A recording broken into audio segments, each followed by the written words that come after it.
îți mărturisesc, draga mea, că sunt îndrăgostit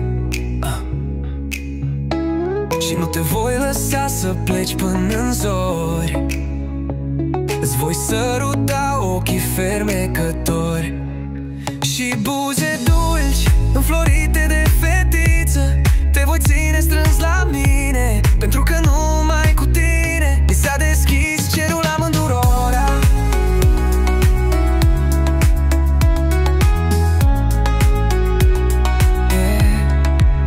Pe măsură ce stele acoperă ușor cerul și luna obosită se rostegolește de undeva de după munți, atunci te voi săruta cu tandrețe și sinceritate și îți voi dărui adâncul sufletului meu și îți vei îmbrățișa inima ca răspuns și vei zâmbi liniștit, dulce și unic.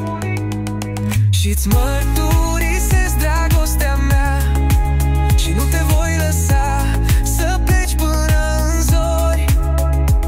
Îți voi săruta ochii fermecători și buze dulci înflorite de fetiță. Te voi ține strâns la mine, pentru că numai cu tine mi s-a deschis cerul amândurora.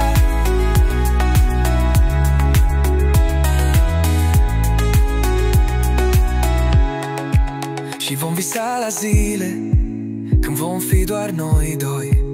Aceste vise ale noastre sunt luminoase și colorate și dragostea ne acoperă cu aripile ei puternice. Te va proteja de trădare și de necazurile unei furtuni puternice.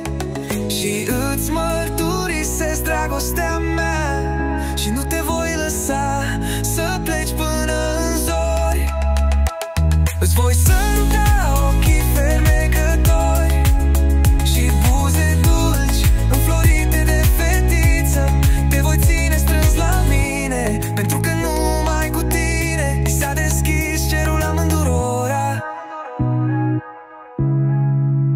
În această frumoasă noapte cu lună, doar tu și eu, față în față, în îmbrățișări și sărutări ne-am cufundat în dorință. Așa ne-a unit această iubire magică. Și îți